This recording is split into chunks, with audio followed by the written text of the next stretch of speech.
Энэ удаагийнхаа бичлэгээр Girl from Nowhere Дэрэзэт цувралын 4-р ангийг нь довчлон ярьж өгөхөөр сонголоо.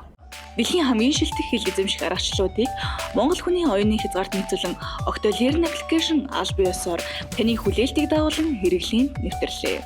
Сонирхолтой түүхүүд уншингаа AI туслахтаа бүхий л түвшинд харилцсан дэлхийн хэмжээний харилцаа итгэлийг өөртөө бүтээ. Build a good habit anywhere, anytime. Блосом бол миний бие миний сонголт гэсэн уриатаагаар шууд дамжуулалт хийдэг сургуультай нэр хүндтэй охин. Түүнийг сургуультай ирэхэд бүхэл сурагчид түүнийг шүтэн биширч байгаа нь түүнийг хэрэг нөлөөтэйг нь гэрчлэн. Энэ үед наано хүмүүс бидний бие махбод биднийх гэж байнга хэлдэг. Бид үүгээр хүссэн бүхнээ хийж болно гэж өгүүлнэ. Оройн болоосон шууд дамжуулалтаа эхлүүлж сэтгэлдлүүдэд уншихад түүнийг сайхан үнэртэй байхтаа үнэрлүүлээч. Унтлахын хувцас чинь таалагдж байна. Хөхний даруулагч нь ямар өнгөтэй вэ? Гэхэд зэрэгээр бичсээр. Улмаар болоосон миний хөхний даруулгыг хармаар байна уу? Унтлахын хувцастай хэн хөхний даруулга зүүж байдаг юм? Одоо хөхний даруулгагүй байна гэж хэлээд хамгийн дэд талын довчоо тайлаад мөрөө гаргаж харуулв. Болоосон сургууль дээрээ явж байхад наано түүнийг ажиглан зогсохдоо тэгэхээр миний бие миний сонголт гэж үнэхээр үнэн үү? Болоосон гэж өгүүлнэ. Ингээд наано түүний араас харахтаа инээмсэглэж Only Nano гэх сувгийг нээсэн нь тодорхой болно. Захирал нь Блоссомтой уулзаж түүний хийж байгаа үйлдэлийг нь шүүмжлэн бусдад буруу санаа түгээж сургуулийг гутаан доромжилж байна хэмээн зэмлэв. Гэтэл Блоссом өөрийнх нь үйлдэл олон эмэгтэйчүүдийг өөрийнхөөрөө байж хүссэн зүйлээ хийхийг нь урамшуулдаг гэж тайлбарлаад сургуулийнхаа нэрийг дурдаагүй бас өөрт нь учирсан хохирол байхгүй гэж хариулна. Үргэлжлүүлээд энэ миний бие. Би үүгээр юу хийх, хаана үзүүлэх, хэнд үзүүлэх нь миний хэрэг гэж хэлээд гарч явахдаа таал өөртөө эрхчлөө өгөх хэрэгтэй байх. Тачаангуй захирал болж чадна шүү дээ. Гэхдээ эхлээд довчоо суллах гээд үз гэж хэлснээр захирал цамц руугаа хараад хоцорно. Дараа нь Блоссом дүрслэх урлагийн хичээлдээ сууж байхад Наано түүнтэй мэндэлж өөрийгөө шин сурагч хэмээн танилцуулав. Наано түүнийг хүмүүст урам зориг өгдөг гэж магтахад Блоссом сувгаараа эмэгтэйчүүдийг хүчрхэгжүүлж ингэснээр тэд хүссэн зүйлээ хийх боломжтой болно гэж хариулна. Наано түүний сувгийг нь захиалсан. Олон бичлэгийг нь үтсэн. Түүнийг өөрт нь олон талаараа урам зориг өгдөг гэж хэлээд Блоссомоос урам зориг авч өөрийн гэсэн шин сувгтай болсноо харуулв. Оройн наано сувгаараа шууд дамжуулалтаа эхлүүлж өнөөдрийнх халуун байна гэхэд үзэгчид товчоо тайл, цамцаа тайл гэх мэтээр сэтгэгдлүүд бичсээр. Улмаар наано 3 товчоо тайлж харуулхад үзэгчид түүнийг Блоссомоос илүү халуухан байна. Миний бие миний сонголт гэж энэ шүү дээ. Гэх мэтээр бичих ба нэг үзэгч наано харангаа алгаа хавсарч уруулаа 7.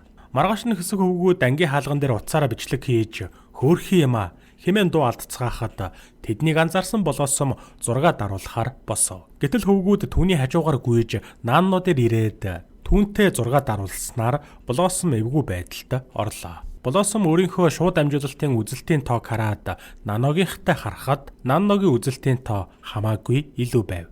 Энэ үед Наано түүн дээр ирж өнгөрсөн шөнө би чиний жишээг дуурайхад маш олон хүн миний шүтэн биширч болохоор бүртгүүлсэн гэж хэлээд сувгийнх нь фэн клуб үүссэнийг харуулна. Тэгээд Наано миний бодлоор бие мах бодим нь биднийх гэсэн санаа гайхалтай гэж хэлээд явхад Блоссом дургуйцаж атаархсан царайтай хоцорлоо. Завсарлагын цагаар Наанод шүтэмшрэгчдээс нь маш их ундаа хоол бэлгэлсэн байх ба үнийг харсан Блоссом шарн хөдөлсөөр. Улмаар Блоссом захиралд Нааногийн шууд дамжуулалтыг үзүүлэхэд захирал Блоссомыг ухаарсанд нь баяртай байгаагаа илэрхийлснээр Блоссом өөрийгөө юу хийх ёстой, юуг хийх ёсгүйгээ ойлгосон гэж хэлээд гарлаа. Дараа нь захирал Нааног өрөөндөө дуудан зэмлж байгааг Блоссом сонсоод бахан ханана. Оройн наано шууд дамжуулалтаа хийхдээ хийсэн үйлдэлтэй гэмшиж байгаагаа илэрхийлэн өмнөгшгөө шууд дамжуулалт хийж чадахгүй байж магадгүй. Сургуулийн нэр хүндэд халтахаас зайлсхийхийн тулд сувгаа хаах хэрэгтэй ч байж магадгүй гэдгээ хэлв. Энэ үед сувгаа хааж болохгүй. Хэн ийм байдалд чамайг оруулав? Би чамайг хамгаална гэх мэтээр сэтгэлдлүүд ирэхэд наано юм бүхэнд хязгаар гэж байх ёстой бидтэй. Магадгүй бидний бие биднийх биш байх гэлээ. Гэтэл Sway гэх хаягнаас би чиний биеийг чинийх болгоно наано өөр хэнийгч биш гэж бичв. Маргаашин захиралд онлайн нана шүтэн бишрэгчдийн клубээс төлөөлөн Сүвэ гэх хүнээс хүргэлт ирэх ба Сүвэ хүргэлтийн ажилтны утсаар дамжуулан захиралд хандан хандив өгөх хүсэлтэй байгаагаа илэрхийлж Нанногийн бие өөрийнх нь байх ёстой болохоор таныг дэмжинэ гэж найдаа гэд зөвөрийн компьютерийн хайрцгийг нээж үзэхийг хүснэ. Улмаар захирал хайрцгийг нээж үзээд зочирдож илгээмжний эзэн Сүвэд хандан өөрийгөө хэтэрхий зарчимч хандсан байх. Үнэндээ хүмүүрийн бие өөрийнх нь өмч байх ёстой гэж хэлнэ. Энэ үед Нанна болоосомд хандаж захирал одоо түүний философиг нь хүлээн зөвшөөрсөн болохоор баяр хүргэж янзыг нь үзэхэд болоосом нүүрэн дээр инээмсэглсэн ч гараа атгаж шүд зов. Оройн Нанна шууд амжуулалтаа эхлүүлэхдээ хандивын хэсэг нээсэн байх ба онлайн Нано дэмжигчдтэй талархлаа илэрхийлж талархлын илэрхийлэл болгон бүгдд нь бэлэг бэлдснээ хэлнэ. Тэгэд Нанно цамцаа бүхэлд нь тайлснаар үзэгчдийг галзууруулах шахлаа. Нанногийн шууд дамжуулалтыг үзэж байсан болоосом түүний дор орохгүй тулд өөрийнхөө цамцыг тайлснаар үзэгчдийн хамгийн ихэр хүсэж байгаа өрсөлдөөн эхэлж үзэгчд хэн хэнийг нь хөөхөн байна, хөх нь гоё байна хэмээн магтсаар. Улмаар болоосом үцэглэнтэй хөхнүүд минь их та нарт зориулж бүжиглэх юм бол сэгсрэгдэх болно гэж хэлээд бүжиглж эхлэв. Болоосмын бичлэгийг үзэж буй Нанно үзэгчдтэй хандан энэ хэтэрхий энгийн гэж бодож байна гэж хэлээд босонгуудаа шууд л дотоожоо тайлах нь тэр. Түүнийг харсан болоосон бантаж баг зэрэг эргэлзэж байгаад Нанногийн дор орохгүй тулд хүссэн хүсээгүй дотоожоо тайлж хөхний даруулганыхаа хоёр мөрөвчийг нь буулгав. Гэтэл Нанно зүгээр тайлах уйтгартай юм гэж хэлээд хоёр хөлөө камерын өмнө дэлгэснээр болоосон хүнд зохилтонд орж компьютераа хаалаа. Одоо сургууль дээр болоосмын биш Нанногийн зураг миний бие миний сонголт уриатаагаар өлгөгдөх болж болоосом гайхаж зочирдоно. Сурагчид ч түүнийг тоохоо больжээ. Бас нэг шууд амжилтаараа Нанно үзэгчдтэй талархлаа дахин илэрхийлж энэ удаагийн бэлэг нь өөртөө хамт кинотеатрт нэг өдөр болцох гэдгийг хэлнэ. Гэхдээ болцол нь хамгийн хандив өгсөн 5 хандивлагчаас сугалж тодруулна гэдгээ танилцуулав. Улмаар хандивууд огцом нэмэгдэж Нанно эрхэм Сүвээг үнэхээр хүчээ дайчилж байгааг нь дурдан бичлэн уулзахыг дэсэн ядан хүлээж байгаагаа илэрхийлэхэд өнөөх алга өрөөдөөсөн үзэгч нь Сүвэ байж таарах ба тэрээр Нанногийн үгэнд ихэд урамшина. Ингээд Нанно суглаагаа эхлүүлж ялагчийг зарлав. Маргааш Нанно болцсон газараа хүлээж байхад нэгдүгээр анги дээр гардаг Скай ирэх нь тэр. Нанногийн хүсэлтээр тэд хамтдаа зураг даруулна. Дараа нь кинотеатрт сууж байхад Скай огтхонч хандив өгөөгүйгээд юу хийх гэж байгааг нь түүнээс асуухад Нанно зүгээр л чамтай уулзахыг хүссэн юм гэж хариулав. Тэгэд Нанно үнэндээ өмнө нь хинч намайг олж байгаагүй. Чи анхных нь. Гэхэд Скай чи зөвшөөрсөн болохоор л тэр гэж хариулна. Нанно хандив өгсөн хүмүүстэй болцохыг хүсээгүй болохоор Скайг албаар тодруулжээ. Энэ үед болзон сонгогдоогүй Сүвэ Скай гэж хэн юм? Түүнийг өмнө нь шүтэн бишрэгчдийн группт харж байгаагүй. Хэмээн Нанногийн шүтэн бишрэгчдийнхээ группт чат бичин уурлаж эсэргүүцэл зарлахаар шийдцгээн. Нанно шууд дамжуулалтаараа өнөөдрийн болзооны зургнууд хэмээн Скайтай хамтдаа агуулсан зургнуудаа нийтлэв. Гэтэл шүтэн бишрэгчд нь Нанног худалч, хуурамч болзоо, мэхлэгч гэх зэрэгээр сэтгэл бичиж эхэллээ. Улмаар үзэгчид түүний болзоонд итгэхгүй байсан болохоор Нанно дахин нэг удаагийн болзол зарлаж энэ удаад болзоо биш өөртөө нэг шөнийг өнгөрөөнө гээд боловсролын санд хамгийн их хандив өргөсөн хүнийг л сонгоно. Дахиад суглахгүй 3 өдрийн дараа ялагчийг зарлана гэх нь тэр. Үнийг сонссон Сүвэ дансаа шалгахад мөнгө байсангүй. Харин болоосом арга баран дэмийл нулимс урсгана. Маргааш нь болоосом захиралтай уулзаж Нанног арай хэтэрч байгаа болохоор сургуулиас хөөхийг шаардав.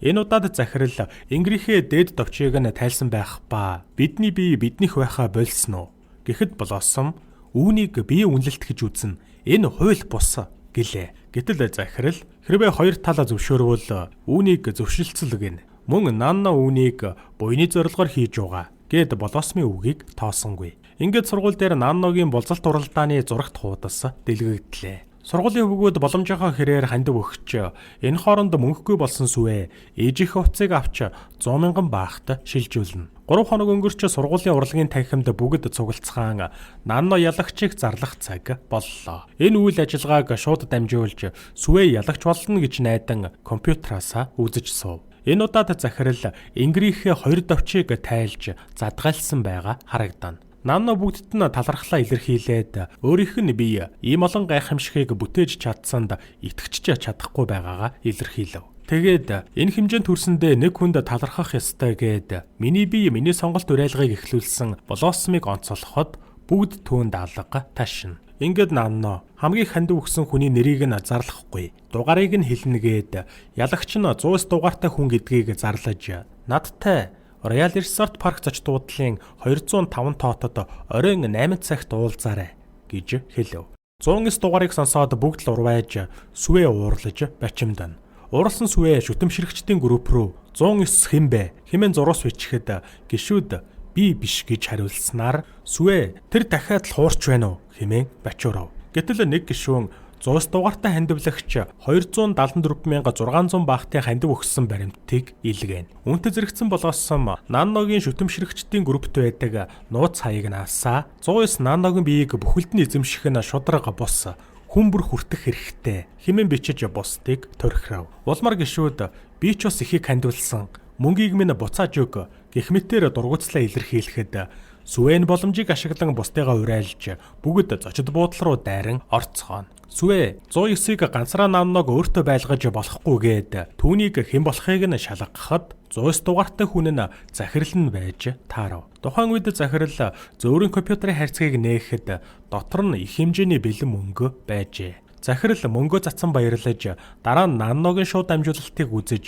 эцэст нь өнөөх хүлээн авсан бэлэн мөнгөө Наннотой шөнийг өнгөрүүлэхийн тулд хандивт өргөсөн нь тодорхой болно. Хөвгүүд захирлыг бөөнөрө зодож Сүвэ Наннод бид чамд маш их мөнгө үрсэн. Бас бид юу ч аваагүй. Гэтэл тэр хэвтэж байгаа хөгшин чамайг өөртөө авчихлаа. Энэ шудраг бус байна. Чиний бие чамд байгаа бүхэн биднийх байх ёстой гэж хэлв. Нанно миний бие зөвхөн минийх гэдэг санааг бүгд дэмжээгүй гэж юу? Хэмээн асуухад Сүвэ энэ чиний биеч гэсэн энэ миний мөнгө гэлээ.